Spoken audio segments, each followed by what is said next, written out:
News 18 में एक news देखा है। हमारे पूर्व विधायक गोपाल अग्रवाल का वक्तव्य था। उन्होंने इससे पहले भी कई अनगढ़ बातें बोली है।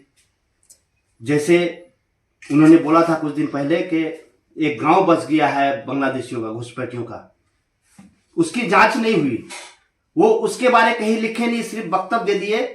यहाँ के माहौल को दूषित करने के लिए, जो गंगा जमनी तहजीब है उसको बर्बाद करने के लिए एक वक्तव्य देते हैं कि एक गांव ही बस गया है घुसपैठियों का। अभी वो मामला ठंडा हुआ ही नहीं कि आज वो बोलना है कि सरकारी जॉब में शिक्षक के रूप में बांग्लादेशी लोग, घुसपैठी लोग रिजर्वेशन के माध्यम से वो जॉब में आ गए हैं और आज बीएलओ बन के बैठे हुए हैं। उनका लाभ घुसपैठिया अगर बीएलओ बन जाए तो उनका कहना है उनका लाभ घुसपैठियों को मिलेगा। और वो यहां तक ही नहीं कहे, उन्होंने कहा कि खास करके ठाकुर विधानसभा में 2, 3, 4, 18 से 20 मदरसा चलता है जिसमें है या बांग्लादेशी घुसपैठी के बच्चे पढ़ रहे हैं, जिस पर वो आशंका जताई है।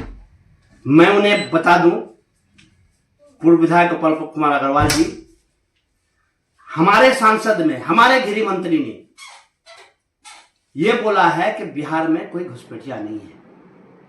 और मैं भी ये कहता हूं, अगर कहीं घुसपैठिया बसता है उसके कमर में रस्सा लगना चाहिए, उसको बंद करना चाहिए, उस पर कार्रवाई होनी चाहिए।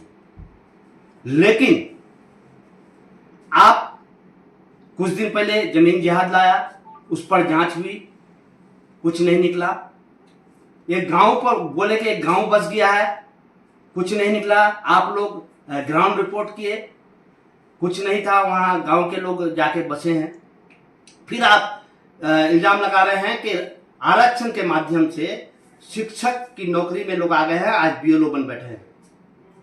मैं आपको ये कहना चाहूंगा कि हमारा देश का गृह मंत्रालय इतना कमजोर है क्या?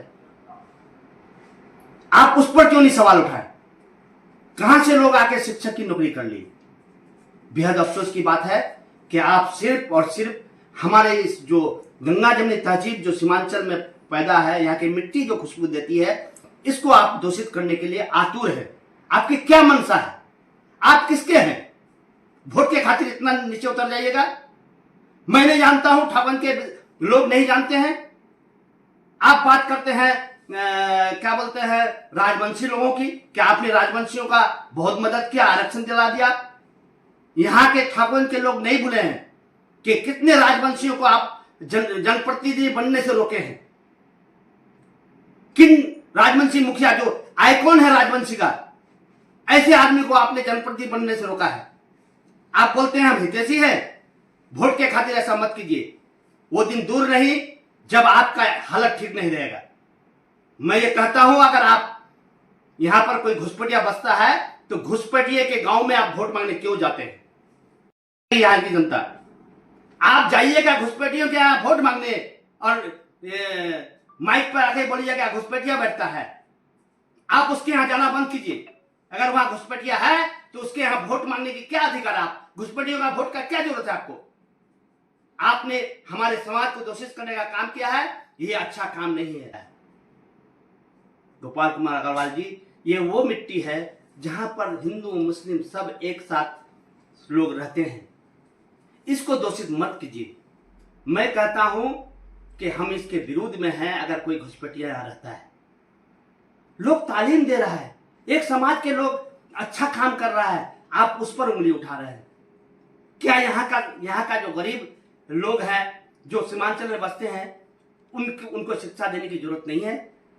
अगर उनके समाज के लोग एकत्रित होकर एक मदरसा चला रहा है, उस पर उंगली उठा रहे हैं आप यहां तक कह दिया कि शिक्षक बने हुए हैं। हमारा तंत्र कहां है? हमारा देश का तंत्र कहां है? गृह मंत्रालय का तंत्र कहां है जो शिक्षक बने बैठे हुए हैं?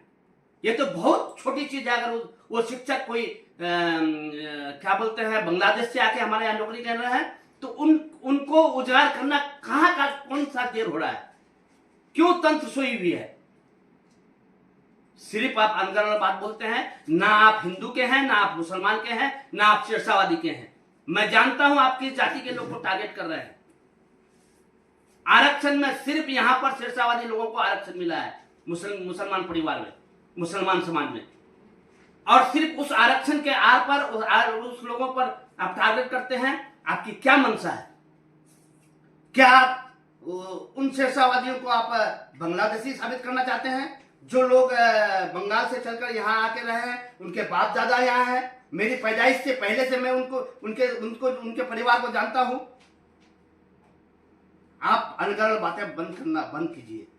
मैं ये सभी जनताओं को, ठाकुर की जनताओं को कहना चाहता हूं कि ये आदमी किसी का नहीं है। क्या बोलते, राजवंशी की बात करते हैं, ये ठाकुर की जनता जानती है। आप जो राजवंशी के आइकॉन थे, जो मुखिया, उनको आप हराने का काम किए हैं। जिला परिषद में किसको मदद किया? आप राजवंशी की बात करते हैं, आप हिंदू की बात करते हैं। आप अपने क्षेत्र में 12 नंबर क्षेत्र में किसकी मदद किया? किस राजवंशी को हराया आपने? लोग चुप है बोलना, जब जिस दिन बोलना लगेगा अब आपकी वो राजनीति नहीं चलेगी।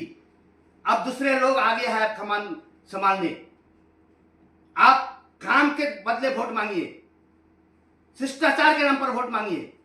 अगर आप दोषित करके वोट मांगना चाहिएगा, समाज को दोषित करना चाहिएगा, अब वो नहीं चलेगा। क्या लगता है उनके ऐसे बयान होता है, हम लोगों में तफरका पैदा होता है, हम लोग में दूरी पैदा होता है। हम लोग जिस तरह से रहते हैं समाज में, उस समाज को दूषित करने का काम कर रहा है। और सीमांचल में अगर ये मामला खराब होता है तो इसका आइकॉन आप कहलाइएगा। जानते हो भाई, राजवंशी का आइकॉन ठाकुर परिवार में कौन है? मोहन सिंह मुखिया, तरुण सिंह मुखिया को किसने हराया?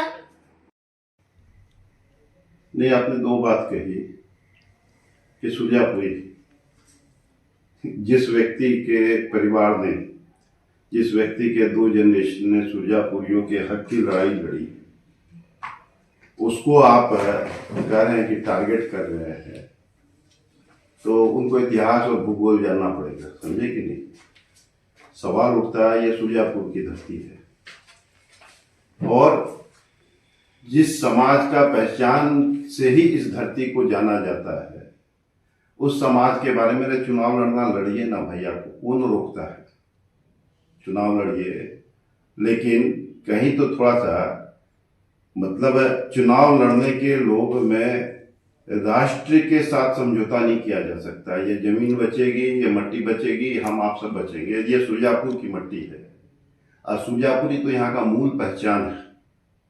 तो ये बचपना वाला बयान है और ये ऐसा करके लोग अपने आप को हल्का कर रहे हैं। सवाल उठता है कि क्या एसएसबी के लोगों का बयान आ रहा है, पिछले 1 साल में 32 विदेशियों को पकड़ा गया है हमारे इलाके में, जिसमें 90% बांग्लादेशी है। ये तो ऑन द रिकॉर्ड है, ये ऑन द रिकॉर्ड है। तो ये ऑन रिकॉर्ड है, तो हम वोट के चक्कर में हम देश के साथ समझौता कर दें, हम राष्ट्र के साथ समझौता कर दें? हाँ, इसका खामियाजा किसको भुगतना पड़ेगा? जो मूल हिंदुस्तानी है, जो हिंदुस्तानी हिंदू मुस्लिम है, जो सुरजापुरी हिंदू मुस्लिम है, उनको इसका खामियाजा भुगतना पड़ेगा। और कहीं कहीं तो भुगत भी रहे हैं। तो राष्ट्रीय सुरक्षा के साथ राजनीति अपनी जगह है, चुनाव अपनी जगह है। राष्ट्र सुरक्षा के साथ कोई समझौता नहीं। एमएलए बने नहीं बने, लड़े नहीं लड़े, कोई मायने नहीं रखता है। लेकिन जब राष्ट्र की बात आएगी, जब सुरजापुर के हित की बात आएगी, जब सुरजापुरी मिट्टी के मुफाद की बात आएगी, तो पहले हमारे लिए वो है, बाद में चुनाव है, बाद में विधानसभा है, बाद में विधायक का पद है। हम यहाँ की गंगा जमुनी जो सुरजापुरी हिंदू मुस्लिम तहजीब है हमारी, इसके साथ हम किसी कीमत पे कोई समझौता नहीं कर सकते हैं, चाहे हम एमएलए बने, चाहे हम एमएलए नहीं बने। आपने जो है राजवंशी समाज के प्रतिनिधियों को हराने का काम किया। राजवंशी समाज के प्रतिनिधियों को हम ही वोट देके सबको हरा दिए। अकेले हमने वोट से कोई हार गया? आज मान लीजिए जिस लोगों की बात कर रहे हैं वो राजवंशी भोले पंचायत है। और जब समाज किसी को, खुद अपने समाज के व्यक्ति को इग्नोर कर रहा है, तो उसमें हम क्या करेंगे साहब? जब समाज खुद अपने समाज के किसी व्यक्ति को इग्नोर कर रहा है तो उसमें हम क्या करेंगे? हम वोटर है क्या वहां के? हम कोई किंग मेकर है क्या? हम कोई भगवान है जो बोल दिए और लोग मान गया? तो बचपना वाला बात है। ये सब बात जो है ना, अभी नए नए राजनीति में आया, छोटा भाई है मेरा और बहुत हड़बड़ी है विधायक बनने की। मेरा आशीर्वाद है, बने, राजनीति में आना चाहिए नए युवा लोग को, खास करके सुरजापुरी समाज में। अब मान लीजिए हम हुए हैं, नौशाद भाई हुए हैं, हम लोग बहुत जन तो अब रिटायरमेंट की ओर बढ़ रहे हैं धीरे धीरे। तो नई पीढ़ी को तो आना पड़ेगा, स्वागत है, हम तो चाह रहे हैं। हमारे डॉक्टर साहब न्याज हॉस्पिटल वाले वो लोग हैं, आ रहे हैं, युवा है, पढ़े लिखे लोग हैं, हसनैन है, युवा है, पढ़ा लिखा लोग है। तो नहीं, अगर देखिए सिलसिला तो टूटना नहीं ना चाहिए। एक चक्र खत्म होता, नया चक्र शुरू होता है। यही रीति का ये रिवाज, मतलब प्रकृति का रिवाज रहा। उन्होंने प्रेस कॉन्फ्रेंस में जो संविधान बाबा साहब ने लिखा है उसके बल पे जो है आदमी जनप्रतिनिधि बनता है, जनता की हित और जनता की सेवा के लिए बनता है। इसीलिए सब बचपना बातें अभी अनमेच्योर है, धीरे धीरे मेच्योर हो जाएंगे। मेरा आशीर्वाद है, बड़ा भाई हूँ, आशीर्वाद है मेरा। लेकिन एक चीज है कि किसी भी परिस्थिति में इस राष्ट्र से, इस सुरजापुर की माटी से हम समझौता नहीं कर सकते हैं। एमएलए बनने से सब कुछ नहीं होता है, एमएलए बनना भी कोई बहुत जरूरी, ऐसा नहीं है कि एमएलए कोई नहीं रहेगा तो मर जाएगा, लेकिन ये जमीन रहे, ये सबके लिए जरूरी है। उनका कहना है सर कि गंगा जमुना तहजीब को आप बिगाड़ने का कोशिश कर रहे हैं, गोपाल अग्रवाल किसी का नहीं है। गंगा जमुना तहजीब को गोपाल अग्रवाल बिगड़ने का प्रयास करेगा तो गोपाल अग्रवाल अगर नॉमिनेशन करके भी बैठ जाएगा ना तो 10,000 सुरजापुरी माइनॉरिटी समाज का वोट गोपाल अग्रवाल को अगर वोट नहीं मांगने जाएगा ना तो भी मिलता था, मिलता है और मिलता रहेगा। किसी के कहने से नहीं होगा, समझे कि नहीं? आप इसका मतलब वोट के लिए आप देश को बेच दीजिएगा, हाँ, आप राष्ट्र से समझौता कर दीजिएगा वोट के लिए। तो आप फिर कौन सा समाज सेवा करने के लिए निकले हैं? आप कौन सा राष्ट्र के लिए, राष्ट्र के हित में आप निकले हैं? यही आपकी राष्ट्रीयता है। अगर आपकी ये राष्ट्रीयता है तो हम लोगों को सोचना पड़ेगा। उनका कहना आप हमेशा एक ही बिरादरी को टारगेट में करते हैं। हम बिरादरी को कहाँ टारगेट करते हैं? हम जो नन भारतीय जो बाहर से लोग आए हैं, हम उनकी बात कर रहे हैं। और वो नई ढंग से उनकी संख्या बढ़ रही है। जी ढंग से ये एसएसपी का डाटा है, ये प्रशासन का डाटा है, ये डीएम का डाटा है, ये एसपी का डाटा है, ये सरकार का डाटा है। हम थोड़ी बोल रहे हैं। हाँ, अजीब ढंग से वो लोग का आगमन हो रहा है तो उसको नहीं रोकिएगा। क्या होगा कल इलाके में? कहां जाएंगे हमारे सुरजापुरी बिरादरी के लोग? कहां जाएंगे हमारे सुरजापुरी हिंदू मुस्लिम? हम अपना हक छोड़ दें, हम अपनी जमीन छोड़ दें विदेशियों के लिए? तो बचपना वाली बात है ये सब।